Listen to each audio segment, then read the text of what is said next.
Hi, I am Ranjith Anil from V R star kurtis. അപ്പോൾ we R star കുർത്തീസിൻ്റെ പുതിയൊരു വീഡിയോയിലേക്ക് എല്ലാവർക്കും സ്വാഗതം. അപ്പം നമ്മുടെ ഒരുപാട് നാളായല്ലേ നമ്മളൊരു വീഡിയോ ചെയ്തിട്ട്, ഒത്തിരി നാളായിട്ടുണ്ട് ഞാനൊരു വീഡിയോ ചെയ്തിട്ട്. ഓൾമോസ്റ്റ് ഒരു ഏപ്രിൽ 15 ശേഷം ഞാൻ ആ വീഡിയോസ് ചെയ്തിട്ടില്ല, പ്രൊഡക്ഷൻ ചെയ്തിട്ടില്ല. എല്ലാം തന്നെ പെട്ടെന്ന് നമ്മുടെ ഒരു ലൈഫിൽ ഒരു സ്റ്റക്കായി പോകുന്ന ഒരു അവസ്ഥ നിങ്ങൾ ഫേസ് ചെയ്തിട്ടുണ്ടോ എന്ന് ചോദിച്ചാൽ എനിക്കറിയില്ല. മറ്റുള്ള ആൾക്കാർ അതൊക്കെ ഫേസ് ചെയ്തിട്ടുണ്ടോ എന്ന് ചോദിച്ചാലും എനിക്കറിയില്ല. ആക്ച്വലി എൻ്റെ ട്രൈപാഡ് നമ്മുടെ ഓഫീസിൽ ഞാനിപ്പോൾ വീട്ടിലുള്ളത്. അപ്പോൾ അതുകൊണ്ട് തന്നെ ഞാൻ ചെറിയൊരു അഡ്ജസ്റ്റ്മെൻറ്റിലാണ് ഫോൺ വെച്ചിരിക്കുന്നത്. അതുകൊണ്ടാണ് ക്ലാരിറ്റി ഉണ്ടോ എന്ന് എനിക്കറിയില്ല. മോളൂട്ടിയുടെ ലൈഫിലൊക്കെ എന്താ സംഭവിച്ചതെന്നൊക്കെ ഉള്ള കാര്യങ്ങൾ ജസ്റ്റ് ഞാൻ നിങ്ങളുമായിട്ടൊക്കെ ഒന്ന് ഷെയർ ചെയ്യാമെന്ന് വിചാരിച്ചു. കാരണം നമ്മൾ വീഡിയോസ് ഇല്ലാണ്ട് നിൽക്കുന്ന സമയത്ത് നമ്മളും കസ്റ്റമേഴ്സും തമ്മിലുള്ള ആ ഒരു ഇൻട്രാക്ഷൻ നമുക്ക് നഷ്ടപ്പെട്ടു പോകുമല്ലോ അല്ലേ. അപ്പോൾ അതങ്ങനെ പോവാണ്ടിരിക്കാൻ വേണ്ടിയിട്ടാണ് ഞാൻ ജസ്റ്റ് കുറച്ചായിട്ട് എന്തെങ്കിലുമൊക്കെ ചെയ്യാമെന്ന് പറഞ്ഞിട്ട് എന്തെങ്കിലുമൊക്കെ ചെറിയ റീൽസും ചെറിയ ഷോർട്സും ഒക്കെ ആയിട്ട് നിങ്ങളുടെ മുമ്പിലേക്ക് ഇങ്ങനെ പ്രസൻ്റിലി വന്നുകൊണ്ടിരിക്കുന്നത്. വെറുപ്പിക്കലാണെന്ന് വിചാരിക്കരുത് കേട്ടോ ആദ്യമേ തന്നെ. അപ്പം എല്ലാവരും ഈ ഷോർട്സൊക്കെ ഇടുന്ന കാണുമ്പോൾ നമുക്കൊക്കെ ഇല്ലേ ചെറിയ ആഗ്രഹങ്ങൾ. അപ്പം നമ്മളും ജസ്റ്റ് ചെറുതായിട്ടൊക്കെ പാടിയൊക്കെ നോക്കും. അങ്ങനെ ആ ഒരു പാട്ടിൻ്റെ ഇതിലൊക്കെയാണ് ഞാൻ ചെറിയ റീൽസും ഷോർട്സൊക്കെ ആയിട്ട് ഇങ്ങനെ എടുത്ത് നമ്മുടെ വീഡിയോയിൽ ഇടുന്നത്.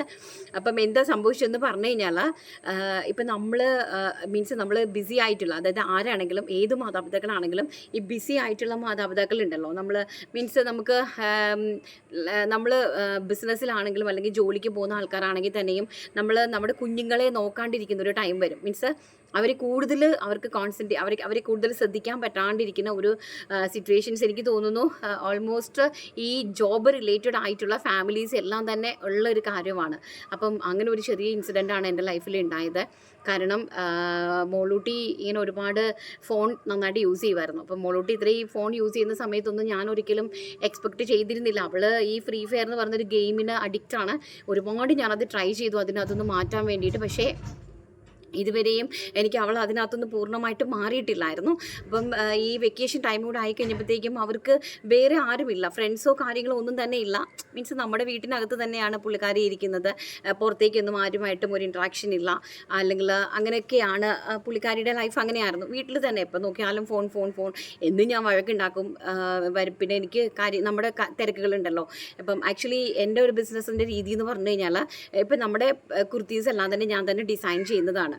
അപ്പം ഞാൻ ഡിസൈൻ ചെയ്ത്, ഞാൻ തന്നെ പർച്ചേസ് ചെയ്ത്, ഞാൻ തന്നെ ഡിസൈൻ ചെയ്തിട്ടാണ് ഞാൻ ഓരോ പ്രൊഡക്റ്റും നിങ്ങളിലേക്ക് സബ്മിറ്റ് ചെയ്യുന്നത്. നമ്മൾ തന്നെ മാനുഫാക്ചറിങ് ചെയ്ത് നമ്മുടെ ഒരു മെഷർമെൻറ്റിൽ നമ്മൾ തന്നെ മാനുഫാക്ചറിങ് ചെയ്തിട്ട് നമ്മൾ ഉണ്ടാക്കിയെടുക്കുന്ന പ്രൊഡക്റ്റുകളാണ്. അപ്പോൾ അതിനകത്ത് ചിലപ്പം നമ്മുടെ ശ്രദ്ധക്കുറവ് കൊണ്ട് എന്തെങ്കിലും പോരായ്മകൾ ഉണ്ടായിട്ടുണ്ടെങ്കിൽ കസ്റ്റമേഴ്സ് അതെന്നെ അറിയിക്കുന്ന സമയത്ത് ഞാനത് മാക്സിമം പരിഹരിച്ച് കൊടുത്തിട്ടുമുണ്ട്. ഇപ്പം ഞാനിങ്ങനെ ഒരു ഇൻസിഡൻറ്റിൻ്റെ കാര്യം പറയാൻ കാരണം, ഞാൻ അങ്ങനെ ബിസി ആയിട്ടിരിക്കുന്ന സമയത്ത് ഈ അല്ലുമോള് എനിക്ക് ബാങ്കിൽ നിന്നൊരു കോൾ വന്നു. ഒരു ഗൂഗിൾ പ്ലേ വഴി നമുക്കൊരു 4 lakhs ഒരു ട്രാൻസാക്ഷൻസ് നടന്നിട്ടുണ്ട്. 4 lakhs ഒറ്റയടിക്കല്ല, പല നമ്പറുകളിലേക്കായിട്ട്. അത് പക്ഷേ പോയിരിക്കുന്നത് ഗൂഗിൾ പ്ലേ ത്രൂ ഔട്ടാണ് പോയിരിക്കുന്നതെന്ന് പറഞ്ഞു. അപ്പം ഞാൻ പെട്ടെന്ന് സഡൻലി ഞാനത് ഭയങ്കര ഷോക്കായിപ്പോയി. 4 lakhs എന്ന് പറഞ്ഞാൽ നമുക്ക് ചിന്തിക്കുന്നതിലേക്കൊരു അപ്പുറത്തേക്കുള്ളൊരു എമൗണ്ടാണ്. പക്ഷേ നമ്മുടെ ഈ ഒരു സിറ്റുവേഷനിൽ നമുക്ക് ഒരു മാസം പോലും നമുക്കൊരു 3 ലക്ഷം രൂപ 4 ലക്ഷം രൂപ പ്രോഫിറ്റ് ഉണ്ടാക്കാൻ പറ്റാത്ത ഒരു സാഹചര്യമാണ്. അപ്പം ടൈറ്റ് കോമ്പറ്റീഷൻസ് ആണ്. അറിയാമല്ലോ, ഡ്രസ് ഫീൽഡാണ്. ഓരോ ദിവസങ്ങളിലും ടൈറ്റായിട്ട് വരുന്ന കോമ്പറ്റീഷൻസ് ആണ്. അപ്പോൾ അതനുസരിച്ച് നമ്മളും പ്രോഫിറ്റിലൊക്കെ കുറച്ച് ഏറ്റക്കുറച്ചിലൊക്കെ വരുത്തി തന്നെയാണ് നമ്മളും ബിസിനസ് ചെയ്തുകൊണ്ടിരിക്കുന്നത്. എനിക്ക് ഉറുമ്പ് കടിക്കുന്നു, വീടിൻ്റെ ഫ്രണ്ടിലായതുകൊണ്ട് കട്ടുറുമ്പ് കടിക്കുന്നു. അപ്പം ആ ഒരു സിറ്റുവേഷനിൽ നമുക്കൊരു നമ്മുടെ എക്സ്പെൻസും ഒക്കെ നമ്മുടെ സ്റ്റാഫുകളുടെ സാലറീസ്, അതുപോലെ ഞങ്ങൾ റെൻറ്റിനാണ് താമസിക്കുന്നത്, റെൻ്റ് ഹൗസ്, അതുപോലെ തന്നെ നമ്മൾ പലിശയ്ക്ക് വാങ്ങിച്ചിരിക്കുന്ന ഇൻട്രസ്റ്റുകൾ, അതുപോലെ തന്നെ ഫാബ്രിക്സിൻ്റെ ക്യാഷുകൾ, അതുപോലെ തന്നെ കുഞ്ഞുങ്ങളുടെ പഠിത്തം എല്ലാം കൂടി ഇപ്പം ഞാൻ ഒരൊറ്റ ആളാണതെല്ലാം മേക്ക് ഓവർ ചെയ്ത് കൊണ്ടുപോകേണ്ടത്. അപ്പം ദൈവം സഹായിച്ച് അതിനൊരു കപ്പാസിറ്റി, അതായത് ഒരു മൈൻഡിങ് കപ്പാസിറ്റി ദൈവം എനിക്ക് തന്നിട്ടുണ്ട്. എന്ത് വന്നാലും ഫേസ് ചെയ്യാനൊരു കപ്പാസിറ്റി തന്നിട്ടുണ്ട്. എന്നാലും പെട്ടെന്ന് നമുക്ക് പിന്നിൽ നിന്ന് ഒരു അടി കിട്ടുന്ന സമയത്ത് ആരാണെങ്കിലും ഒന്ന് വീണ് പോകുമല്ലേ. നമുക്ക് നേരെ ഒരടി കിട്ടുവാണെങ്കിൽ നമ്മൾ അതിനെ തടയാനായിട്ട് ശ്രമിക്കും. പക്ഷേ നമുക്ക് പിന്നിൽ നിന്ന് ഓർക്കപ്പുറത്തൊരു അടി കിട്ടിക്കഴിഞ്ഞാൽ നമ്മൾ ആരാണെങ്കിലും നമ്മൾ പെട്ടെന്നൊന്ന് വേച്ച് പോകും, ഒന്ന് വീണ് പോകും. അത് തന്നെയാണ് എൻ്റെ ഇതിൽ, പ്രത്യേകിച്ച് എൻ്റെ കുഞ്ഞുങ്ങളുടെ ഭാഗത്തു നിന്ന് ഉണ്ടായിക്കഴിഞ്ഞപ്പം എനിക്ക് പെട്ടെന്ന് ഭയങ്കര ഷോക്കായിപ്പോയി. കാരണം മോള് 4 ലക്ഷം, അതായത് പുള്ളിക്കാരി ഫ്രീ ഫയർ വഴി കളിച്ച്, ആ ഒരു ഗെയിം കളിച്ചിട്ട് അതുവഴി 1000, 2000, 3000, 500, 600 ഈ ഒരു റേഞ്ചിൽ ഒരു 1.5 മാസം കൊണ്ട് കളിച്ച എമൗണ്ടാണ്. അപ്പം എൻ്റെ ഗൂഗിൾ പേ ഒക്കെ ഓൾറെഡി കുഞ്ഞുങ്ങളുടെ കയ്യിലുണ്ട്. കാരണം അവർക്ക് എന്തെങ്കിലും ആവശ്യം വന്നാലോ എന്നുള്ള രീതിയിൽ നമ്മുടെ മക്കളല്ലേ, അപ്പം ഒരുപാട് ഫ്രീഡവും കൊടുത്തിട്ടുണ്ട്. മേ ബി ഇനി ഒരിക്കലും എന്നെപ്പോലൊരു സിറ്റുവേഷൻസ് മറ്റൊരു മാതാപിതാക്കളും ഫേസ് ചെയ്യാണ്ടിരിക്കാൻ വേണ്ടിയിട്ടാണ് ഞാനിത് നിങ്ങളുമായിട്ട് ഷെയർ ചെയ്ത് തരുന്നത്. അപ്പം ഈ കളിച്ച സമയത്ത് ഇവൾക്ക് എന്താ സംഭവിച്ചതെന്ന് വെച്ചാൽ ഇവൾ അറിയുന്നില്ല, ഇവൾ ഈ ഇതിനകത്തുള്ള ഓരോരോ കാര്യങ്ങൾ വാങ്ങാൻ വേണ്ടിയിട്ട് അമ്മയുടെ ഫോൺ കയ്യിലിരിക്കുമല്ലേ, അപ്പോൾ ഉടനെ തന്നെ ഫോൺ എടുക്കും, ഗൂഗിൾ പേ ചെയ്ത് കൊടുക്കും. കുഞ്ഞും അറിയുന്നില്ല ഇത് ഇത്രയും കാശ് പോയ കാര്യം, കുഞ്ഞും അറിയുന്നില്ല. ഞാനും അവളെ അങ്ങനെ അധികം കുറ്റപ്പെടുത്തുന്നില്ല. പോട്ടെ, സംഭവിച്ചതെല്ലാം നല്ലതിന്, ഇപ്പോൾ സംഭവിച്ചുകൊണ്ടിരിക്കുന്നത് നല്ലതിന്, ഇനി സംഭവിക്കാനിരിക്കുന്നത് നല്ലതിനെന്ന് വിശ്വസിക്കുന്ന ഒരാളാണ് ഞാൻ. പോട്ടെ, കഴിഞ്ഞതെല്ലാം പോട്ടെ എന്ന് വിചാരിച്ചിട്ട് കളഞ്ഞു. അങ്ങനെ ഞാൻ അതിൽ കുറച്ച് വീട്ടിൽ അറിയാലോ, എല്ലാ മാതാപിതാക്കളെയും പോലെ തന്നെ ഞാനും കുറച്ച് റാഷായിട്ട് എനിക്ക് പുള്ളിക്കാരോട് ബിഹേവ് ചെയ്യേണ്ടി വന്നു. അപ്പോൾ ആ സമയത്ത് ഞാൻ കഴുത്തിലൊക്കെ കിരിങ്ങിരുന്ന് പിടിച്ചു. അപ്പോൾ ആ സമയത്ത് വെയിനിൽ എൻ്റെ കുഞ്ഞു വെയിനല്ലേ, കുഞ്ഞല്ലേ, 10-11 വയസ്സല്ലേ ഉള്ളൂ അതിന്, ഇങ്ങനെയായിരിക്കുന്നത് അത്. അപ്പം അതിൽ എൻ്റെ കൈൻ്റെ ഇത് കൊണ്ടിട്ട് എൻ്റെ കഴുത്തിലെ ഞരമ്പ് ഒന്ന് പിടച്ചിട്ട് അത് ക്ലോട്ടായിപ്പോയി. അപ്പോൾ അതിൽ എനിക്കൊരു കുറച്ചധികം ബുദ്ധിമുട്ടുകളുണ്ടായി അവളെ കൊണ്ടിട്ട്. പിന്നെ 10-20 ദിവസം ഹോസ്പിറ്റലൈസ്ഡ് ആയി.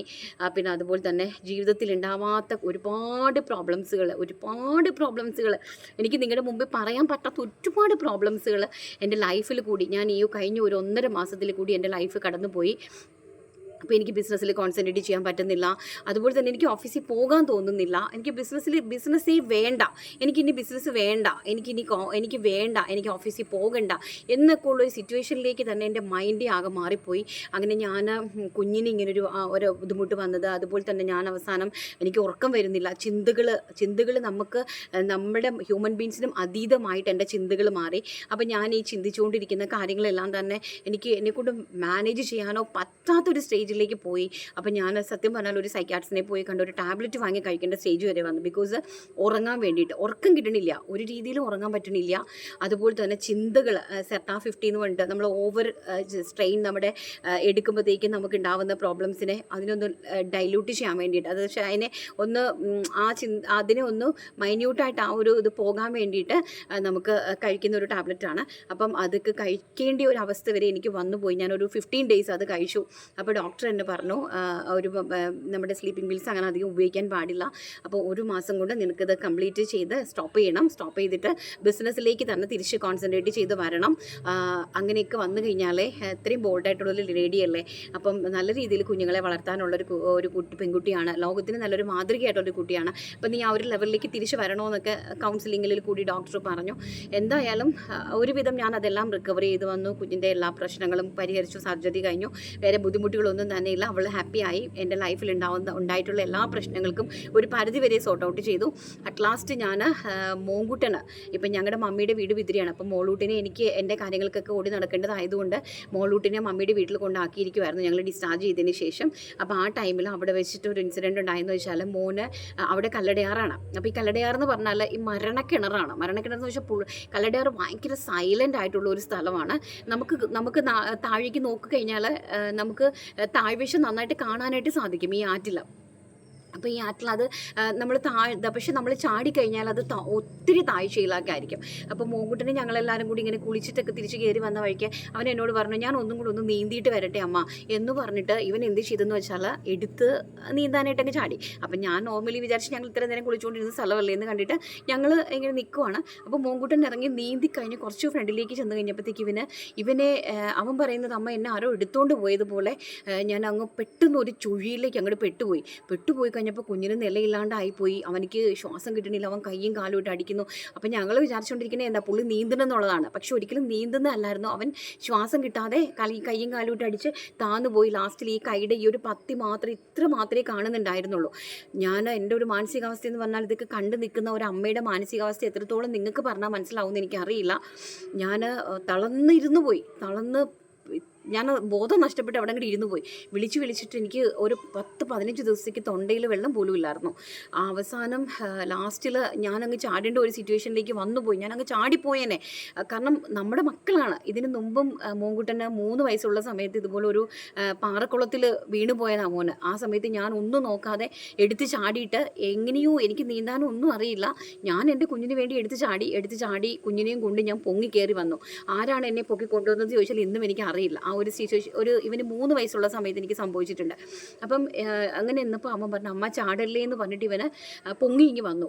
കൈ ഇത്രയും കൈക്കകത്തുനിന്ന് കൈവിരൽ കംപ്ലീറ്റും കൈയും പൊങ്ങി ഇങ്ങി വന്നു കഴിഞ്ഞപ്പോൾ മോൻ പറഞ്ഞു അമ്മ എനിക്ക് കര കിട്ടി, അമ്മ ചാടല്ലേ എന്ന് പറഞ്ഞുകൊണ്ട് ആ കുഞ്ഞ് പൊങ്ങി. അപ്പോൾ ആ കുഞ്ഞ് പറയുന്ന അമ്മ എനിക്കറിയില്ല, എന്നെ ആരോ പിടിച്ചുയർത്തിയതുപോലെ എനിക്ക് തള്ളവിരലിൽ എവിടെയോ പാറയിൽ ഒരു പിടുത്തം കിട്ടി. അപ്പം ഞാൻ എൻ്റെ ശക്തി മുഴുവനും ആ തള്ളവിരലിലേക്ക് ആവാഹിച്ച് ഞാൻ അങ്ങോട്ട് പൊങ്ങി വന്നു. അപ്പോൾ എന്നെ ആരോ പിടിച്ചങ്ങ് പൊക്കി അമ്മ. അപ്പം അമ്മയും കൂടി ചാടിക്കഴിഞ്ഞാൽ ചിലപ്പോൾ ഞങ്ങളുടെ ലൈഫ് അവിടെ തീർന്നു പോയേനെ. മീൻസ് ഞാനും മോനും അവിടെ തീർന്നു പോയേനെ. കുഞ്ഞും റോക്കിയും പുറത്തു നിന്ന് ഭയങ്കരമായിട്ട് കരയുന്നുണ്ട്, മോളൂട്ടിയും റോക്കിയും കരയുന്നുണ്ട്. അപ്പം ഇങ്ങനെ ഒരു സിറ്റുവേഷൻസ് ഫേസ് ചെയ്യേണ്ടി വന്നു. അപ്പോൾ അത് ദൈവം അത്ഭുതകരം വണ്ണം എൻ്റെ കുഞ്ഞിനെ കാത്തു പരിപാലിച്ച് എനിക്ക് തിരിച്ചു തന്നു. അപ്പോൾ ഇങ്ങനത്തെയൊക്കെയുള്ള ഇൻസിഡൻസ് ഈ ഒരു 1.5 മാസത്തിൽ എനിക്ക് നടന്നതാണ്. അപ്പം ഞാൻ ഒരുപാട് കരഞ്ഞ് പ്രാർത്ഥിച്ചു, ദൈവം ഇതിനൊക്കെ എന്ത് പാപമാണ് ഞാൻ ചെയ്തിരിക്കുന്നത്, അത്രയും വലിയ പാപം ഞാൻ ചെയ്തിട്ടുണ്ടോ? കാരണം ഞാൻ ഒരുപാട് ബാധ്യതകളും പ്രശ്നങ്ങളിൽ കൂടെയൊക്കെ കടന്നു പോകുന്ന ഒരു വ്യക്തിയാണ്, ബിസിനസ്സല്ലേ, അങ്ങനെ ഒരു വ്യക്തിയാണ്. അപ്പോൾ അതിനകത്ത് എനിക്ക് എന്തൊക്കെയായി സംഭവിക്കുന്നത്? അപ്പോൾ നമുക്ക് ബിസിനസ് ആണല്ലേ, ബിസിനസ്സിൽ ശത്രുതകൾ ഉണ്ടാവും. അതുപോലെ തന്നെ നമ്മളെ ആരാണെങ്കിലും ശത്രുഭാവത്ത് കാണട്ടെ, നമുക്കത് പ്രശ്നമില്ല. ചിലപ്പോൾ നമ്മളെ വഴക്കാളി ആയിട്ട് കാണട്ടെ, അതും നമുക്ക് പ്രശ്നമില്ല. അല്ലെങ്കിൽ നമ്മളെ മനുഷ്യപ്പറ്റില്ലാത്തൊരു വ്യക്തിയായിട്ട് കാണട്ടെ, അതും നമുക്ക് പ്രശ്നമില്ലാത്ത കാര്യമാണ്. പക്ഷേ ഞാൻ ഈ വക കാര്യങ്ങളൊന്നും ചെയ്യുന്ന ആളല്ല. പിന്നെ എന്നെ ആ ഒരു രീതിയിൽ കാണുന്നതെന്ന് വെച്ചാൽ നമ്മൾ ഒറ്റപ്പെട്ട് ലോൺലെസ് ആയിട്ട് ജീവിക്കുമ്പം നമ്മളെ മുതലെടുക്കാനും നമ്മളെ ഉപയോഗിക്കാനും, മീൻസ് ഫിനാൻഷ്യലി ആണെങ്കിലും ഏത് രീതിയിലാണെങ്കിലും നമ്മളെ ഉപയോഗിക്കാനും മറ്റുള്ളവർ ശ്രമിക്കുമ്പോൾ നമ്മൾ അതിനെ തടയും അല്ലേ? അത് തീർച്ചയായിട്ടും ഡെഫിനറ്റ്ലി നമ്മളത് തടയും. കാരണം നമ്മൾ കഷ്ടപ്പെടുന്നതാണ്, നമ്മൾ നന്നായിട്ട് ഒത്തിരി കാശ് കൊടുക്കാനായിട്ട് ആൾക്കാർക്ക്. അപ്പം നമ്മൾ കഷ്ടപ്പെട്ട് കൊണ്ടുവരുന്നതാണ്. ഇപ്പം നമ്മളിങ്ങനെ പൊന്തി വരും, ഉടനെ തന്നെ നാമ്പ് അവിടെ ഒടിച്ചിടും. ഒരു വിധത്തിലും പൊന്തി വരാനായിട്ട് സമ്മതിക്കുന്നില്ല. സ്വന്തം കഴിവ് കൊണ്ട് എങ്ങനെയെങ്കിലും ഒന്ന് കയറി വരും, അപ്പം തന്നെ നാമ്പ് ഒടിക്കും.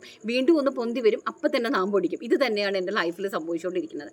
അങ്ങനെ ഞാനൊരു അച്ഛൻ ഞാൻ നിങ്ങൾക്ക് പരിചയപ്പെടുത്തി തരുവാണ്, വർഗീസ് TV എന്ന് പറഞ്ഞിട്ട്. നിങ്ങൾക്ക് കാണാമോന്ന് അറിയത്തില്ല, ആവശ്യമുള്ള ആൾക്കാർ അച്ഛനെ കോൺടാക്ട് ചെയ്യാം കേട്ടോ. നിങ്ങൾക്ക് കാണാൻ പറ്റുന്നുണ്ടോ എന്ന് അറിയില്ല. ഇതാണ്. അപ്പം എൻ്റെ ഒരു ഫ്രണ്ട് തന്നെ നമ്പർ കാണുന്നുണ്ടോ? അച്ഛൻ കട്ടപ്പനയിലുള്ളതാണ് കേട്ടോ, കട്ടപ്പനയിലുള്ളൊരു അച്ഛനാണ്, ഒരു യാക്കോബൈറ്റ് അച്ഛനാണ്. അപ്പം എൻ്റെ ഒരു ഫ്രണ്ട് ഇങ്ങനെ നമ്പർ തന്നു, മോളെ എന്താണ് നിൻ്റെ ലൈഫിൽ ഇങ്ങനെയൊക്കെ സംഭവിക്കുന്നത്? കാരണം നിനക്ക് ഒരുപാട് നല്ല നിലയിൽ ജീവിക്കാൻ പറ്റിയ ബാധ്യതകളെല്ലാം തീർത്ത് നല്ലൊരു ലൈഫിലേക്ക് പോകേണ്ട ഒരു കുട്ടിയാണ്, പിന്നെ എന്താ ഈ സംഭവിക്കുന്നതെന്ന് അറിയാൻ വേണ്ടിയിട്ട് അങ്ങനെ ഞാൻ അച്ഛനെ ചെന്നൊന്ന് കാണാനൊരു സാഹചര്യം ഉണ്ടായി. അപ്പം ഞാൻ ഷോക്കായിപ്പോയി. കാരണം അച്ഛനെ ചെന്ന് കണ്ടതും ഞാൻ ഭയങ്കര ഷോക്കായിപ്പോയി. കാരണം ഞാനിതിലൊന്നും വിശ്വസിക്കുന്ന ഒരു വ്യക്തി അല്ലായിരുന്നു. ബട്ട് എൻ്റെ ലൈഫ് എന്താണ്, അതായത് ഞാൻ ഇതുവരെ അനുഭവിച്ചത് എന്താണ് എന്നുള്ളത് അച്ഛൻ തുറന്ന് എടുത്തൊരു പുസ്തകം പോലെ, നമ്മുടെ ബൈബിള് തുറക്കുന്നത് പോലെ നമ്മുടെ ലൈഫിനെ അച്ഛൻ തുറന്ന് നമുക്ക് മുന്നിലേക്ക് തന്നു. അച്ഛൻ പ്രാർത്ഥിച്ചിട്ട് ഇങ്ങനെ ഓരോ കാര്യങ്ങൾ പറഞ്ഞപ്പം ബിസിനസ്സിൽ ഇത്രയും ശത്രുത എനിക്കുണ്ടായിരുന്നു എന്ന് ഞാൻ തന്നെ ചിന്തിച്ചു പോയി. എന്തിനാണ് ഇങ്ങനെ ശത്രുക്കളായിട്ട് കാണുന്നത്? എനിക്ക് മനസ്സിലാവണില്ല, എന്തിനാണ് ഇത്രയും ശത്രുക്കളായിട്ട് കാണുന്നതെന്ന് എനിക്ക് മനസ്സിലാവണില്ല. അപ്പം ഞാൻ ഇടയ്ക്കൊക്കെ ഇങ്ങനെ സ്വപ്നം കാണാറുണ്ട്, മൾട്ടി കളറിലുള്ള പാമ്പുകളെയാണ് കൂടുതൽ സ്വപ്നം കാണുന്നത്. അതായത് പച്ച, മഞ്ഞ, ചുമപ്പ്, കറുപ്പ്, വെള്ള, ഈ കളേഴ്സാണ് ഞാൻ കാണുന്നത്. എപ്പോഴും ഒരുപാട് സ്വപ്നം ഈ പാമ്പിനെ ഞാൻ കാണാറുണ്ട്. അപ്പോൾ അച്ഛൻ ഇങ്ങനെ പറഞ്ഞതെന്ന് വെച്ചാൽ ശത്രുക്കളുടെ എണ്ണം അത്രയും ഉണ്ടെന്നുള്ളതാണ്, അത്രയും ശത്രുക്കളുടെ എണ്ണമുണ്ട്. അപ്പോൾ അവരാരും നമ്മൾ നമ്മൾ ഇനി ഭൂമിക്ക് ഭീഷണിയാണോ എന്ന് എനിക്കറിയില്ല കേട്ടോ. ഇനി ആർക്കാണ് നമ്മൾ ഭീഷണിയായിട്ട് ഉയർന്നു വരുന്നത്, അല്ലെങ്കിൽ എന്തിനാണെന്ന് നമുക്ക് അറിയില്ല. അപ്പം നമ്മളെ ആ ഒരു ശത്രുപക്ഷത്ത് കണ്ടിട്ട് ആഭിചാര കർമ്മങ്ങളൊക്കെ വഴിയിട്ട് നമ്മൾ ഒരുപാട് തകർക്കാനൊക്കെ ശ്രമിച്ച് നശിപ്പിച്ച് കളഞ്ഞു എന്നാണ് അച്ഛൻ എന്നോട് പറഞ്ഞത്. നശിപ്പിച്ച് കളഞ്ഞ മോളെ, നിന്നെ നശിപ്പിച്ചതാണ്. ഇനി ഈശോ വിചാരിച്ചാൽ മാത്രമേ നിനക്ക് തിരിച്ച് കയറി വരാനായിട്ട് സാധിക്കുകയുള്ളൂ. പിന്നെ എല്ലാ ശക്തികൾക്കും അതീതമായിട്ടൊരു ശക്തിയുണ്ടല്ലേ പ്രപഞ്ചത്തിൽ, സത്യം എന്ന് പറയുന്ന ഒരു ശക്തിയുണ്ട്. അതായത് സർവശക്തനായ അത് എല്ലാ വിശ്വാസികളും, എല്ലാ മതവിശ്വാസികളും വിശ്വസിക്കുന്ന അവരുടേതായിട്ടുള്ള ഒരു ഭയങ്കര വലിയൊരു ശക്തിയുണ്ട്. അപ്പോൾ ആ ശക്തി ശരിയാണെങ്കിൽ എന്നെ ലൈഫിലേക്ക് തിരിച്ചു കൊണ്ടുവരട്ടെ എന്ന് ഞാനും അച്ഛനോട് പറഞ്ഞു. സാരമില്ല. പിന്നെ നമ്മൾ ഈശോയോട് കരഞ്ഞ് പ്രാർത്ഥിച്ചു. അച്ഛൻ പറഞ്ഞ പള്ളികളിലെല്ലാം ഞാൻ പോയി. അരീത്തര വല്യച്ഛൻ ഉൾപ്പെടെ. അരീത്തര വല്യച്ഛൻ എന്ന് പറഞ്ഞാൽ നിങ്ങൾക്ക് അറിയാമോ, ഭയങ്കര ശക്തി പവർഫുള്ളായിട്ടുള്ള ഒരു ഗീവർഗീസ് സഹദായുടെ പള്ളിയാണ് അരീത്തര എടത്തുവ പള്ളി, അരീത്തര വല്യച്ഛൻ. അതുപോലെ കാഞ്ഞിരപ്പള്ളിയിൽ ഒരു പള്ളിയുണ്ട്, അക്കരെ പള്ളി എന്ന് പറഞ്ഞിട്ട് മാതാവിൻ്റെ ഭയങ്കര ശക്തിയുള്ളൊരു പള്ളിയാണ്. അതുപോലെ നമ്മുടെ മുത്തിയമ്മ, അങ്ങനെ ഒരുപാട് പള്ളികളിൽ ഞാൻ ട്രാവൽ ചെയ്തു. ഒറ്റയ്ക്ക് വണ്ടി ഓടിച്ച് എല്ലാ പള്ളികളിലും ഞാൻ പോയി. ഞാൻ ചെയ്തു പോയിട്ടുള്ള പാപങ്ങളെല്ലാം ഏറ്റുപറഞ്ഞു, കുമ്പസാരിച്ചു. ഞാൻ അറിഞ്ഞോ അറിയാതെയോ ആരുടെയെങ്കിലും മനസ്സ് വേദനിപ്പിച്ചിട്ടുണ്ടെങ്കിൽ, എൻ്റെ വാക്ക് മൂലം ആർക്കെങ്കിലും വേദന ഉണ്ടായിട്ടുണ്ടെങ്കിൽ അതും ക്ഷമിക്കണേ, ഇനി ഒരിക്കലും അങ്ങനെ എൻ്റെ ഭാഗത്തുനിന്ന് ഉണ്ടാവാതിരിക്കട്ടെ എന്നെല്ലാം പറഞ്ഞ് ഞാൻ പള്ളിയിലെല്ലാം പോയി കുമ്പസാരിച്ച് കുർബാനയൊക്കെ സ്വീകരിച്ച് ഇതും കഴിഞ്ഞിട്ട് സമാധാനപരമായിട്ട് എൻ്റെ മോളൂട്ടി നല്ല രീതിയിൽ ലൈഫിലേക്ക് തിരിച്ചു വന്നു. പിന്നെ അവൾക്ക് 5-ാം തീയതി ചെക്കപ്പാണ്. അപ്പം അതിന് വേണ്ടിയിട്ട് നിങ്ങൾ പ്രാർത്ഥിക്കണം. അതെല്ലാം കഴിഞ്ഞ് കഴിഞ്ഞാൽ അവൾ 10th 10ാം തീയതി മുതൽ സ്കൂളിൽ പോയി തുടങ്ങും. സ്കൂളിൽ പോയി കഴിഞ്ഞാൽ നമ്മൾ ഓഫീസ് റീ ഓപ്പൺ ചെയ്തിട്ട് ഇതുവരെയുള്ള കംപ്ലീറ്റ് പെൻഡിങ്ങുകളും, അതായത് എനിക്കറിയാം എത്രമാത്രം പെൻഡിങ്സുകളൊക്കെ നിങ്ങൾക്ക് ഉണ്ടെന്നുള്ള കാര്യങ്ങളൊക്കെ എനിക്ക് നന്നായിട്ട് അറിയാം. പക്ഷേ എൻ്റെ സാഹചര്യങ്ങൾ കൊണ്ടാണ് കാരണം ഞാൻ ഡിസൈൻ ചെയ്ത് ഞാൻ തന്നെ ചെയ്യുന്നതായതുകൊണ്ട് ഞാനില്ലാതെ നമ്മുടെ കാര്യങ്ങൾ നടക്കില്ല, ഓഫീസിലെ കാര്യങ്ങളൊന്നും തന്നെ നടക്കില്ല.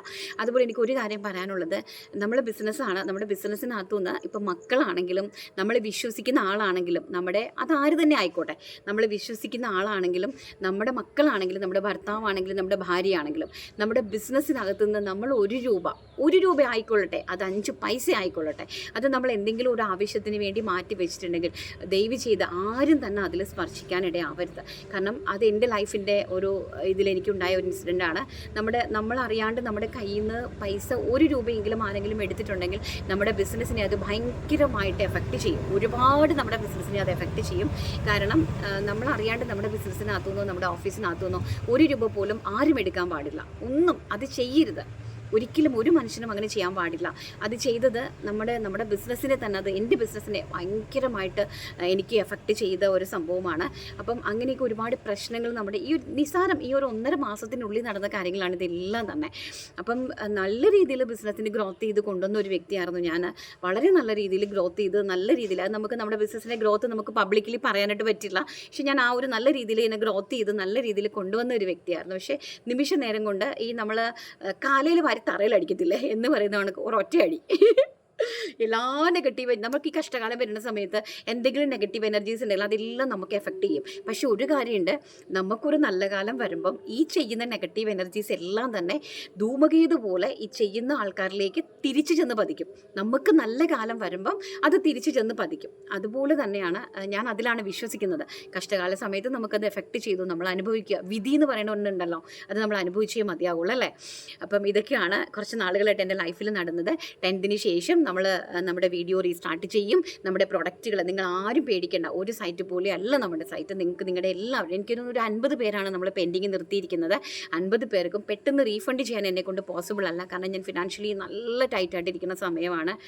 നല്ല ടൈറ്റ് എന്ന് പറഞ്ഞാൽ നിങ്ങൾ ഊഹിക്കുന്നതിനപ്പുറം ടൈറ്റിലേക്കാണ് എൻ്റെ ഈ ഒരു 2 മാസത്തിൽ ഞാൻ നിന്നിരിക്കുന്നത്. അതുകൊണ്ട് എനിക്ക് റീഫണ്ട് പോസിബിൾ ആയിരിക്കില്ല. പക്ഷേ നിങ്ങൾക്ക് പ്രോഡക്റ്റ്, ഏറ്റവും നല്ല പ്രോഡക്റ്റ്, എത്ര വില കൂടിയതാണെങ്കിലും നിങ്ങൾക്ക് ഞാൻ ചെയ്തു തരും. നിങ്ങളുടെ ആ എമൗണ്ടിലും കൂടിയ പ്രോഡക്റ്റ് ആണെങ്കിൽ പോലും സന്തോഷത്തോടെ ഞാനത് നിങ്ങൾക്ക് ചെയ്തു വരും. കാരണം നിങ്ങൾ എനിക്ക് വേണ്ടിയിട്ട് വെയിറ്റ് ചെയ്ത ആൾക്കാരാണ്, എന്നെ സപ്പോർട്ട് ചെയ്തിട്ടുള്ള ആൾക്കാരാണ്. സാരമില്ല, നമുക്ക് പിന്നീട് മതി എന്ന് പറഞ്ഞ് സാക്രിഫൈസ് ചെയ്തിട്ടുള്ള ആൾക്കാരാണ്. അപ്പോൾ അതിനൊക്കെ എത്ര നന്ദി പറഞ്ഞാലും എനിക്കതിന് മതിയാവില്ല.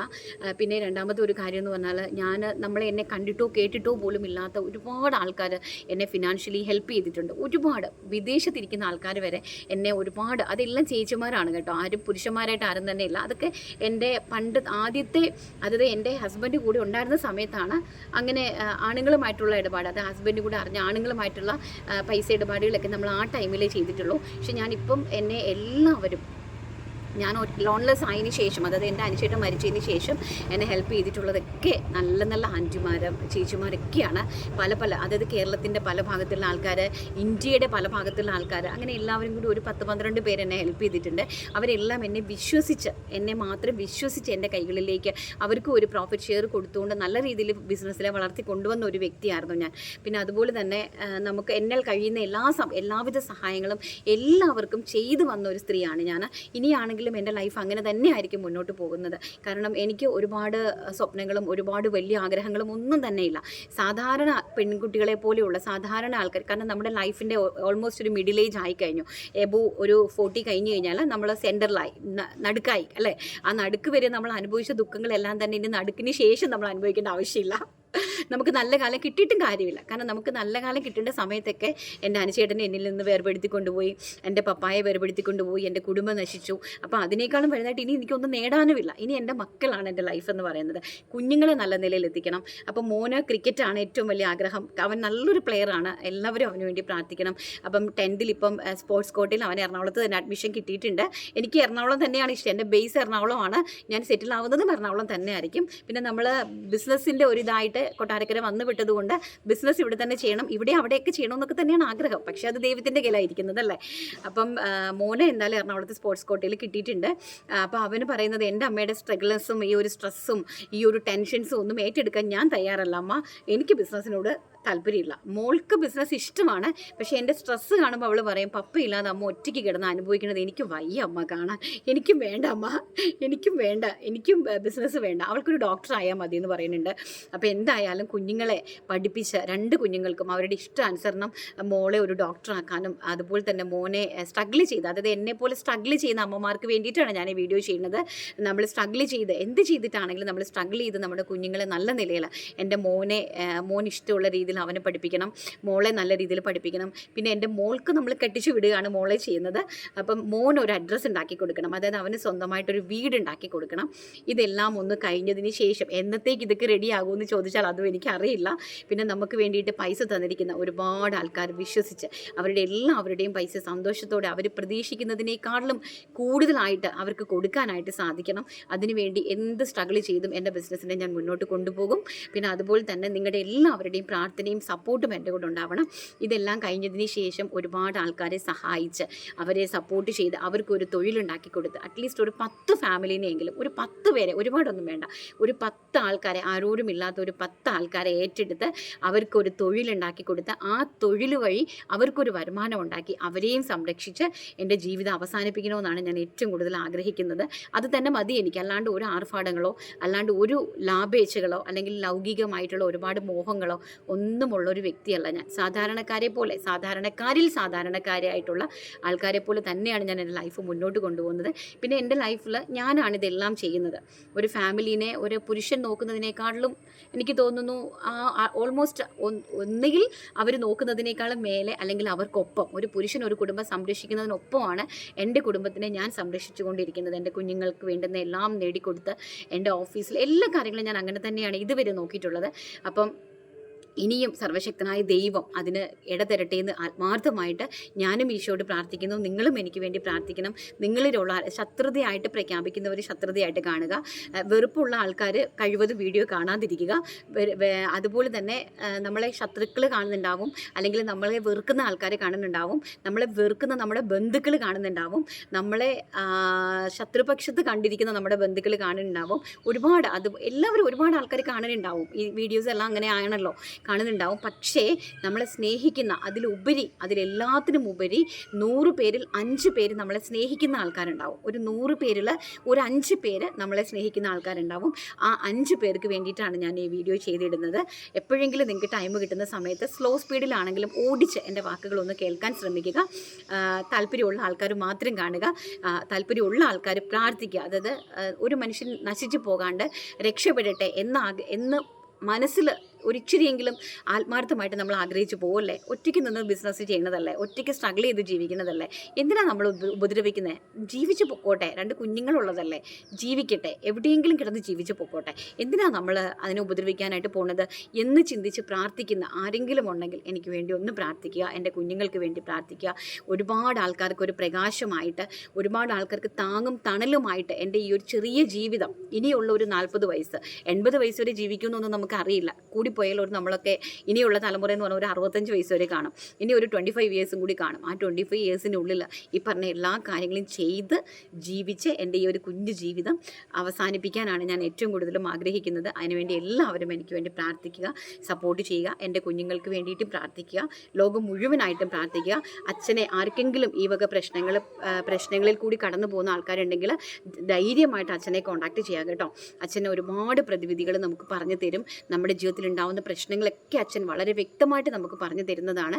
അപ്പം ക്രിസ്ത്യൻസിനും എല്ലാവർക്കും, ക്രിസ്ത്യാനികൾക്ക് മാത്രമല്ല നാനാ മതസ്ഥരായിട്ടുള്ള ആൾക്കാർക്ക് അച്ഛനെ കാണാനും അതുപോലെ തന്നെ അച്ഛൻ്റെ അടുത്ത് പോകാനും ഒക്കെ സാധിക്കും. ചിലപ്പോൾ ഫോൺ വിളിച്ചാൽ അച്ഛൻ എല്ലാ കാര്യങ്ങളും പറയണമെന്നില്ല. നമ്മളൊന്ന് നേരിട്ട് പോയി കാണണം, അച്ഛനെ ഒന്ന് കാണണം. കണ്ടു കഴിയുമ്പോഴാണ് നമ്മുടെ ലൈഫ് അച്ഛൻ തുറന്ന് കാണിക്കുന്നത്. ഇവൻ നമുക്ക് പേര് പോലും പറഞ്ഞു തരും കേട്ടോ. നമുക്ക് ആരെങ്കിലും നമുക്കിതിനായിട്ട് എന്തെങ്കിലും ദോഷവശങ്ങൾ നമുക്ക് ചെയ്തിട്ടുണ്ടെങ്കിൽ അവരുടെ പേര് സഹിതം അച്ഛൻ നമുക്ക് പറഞ്ഞു തരും. അപ്പം നമ്മൾ ഞെട്ടിപ്പോകും, ഇതായിരുന്നോ എന്ന് നമ്മൾ ചിന്തിച്ചു പോകും കേട്ടോ.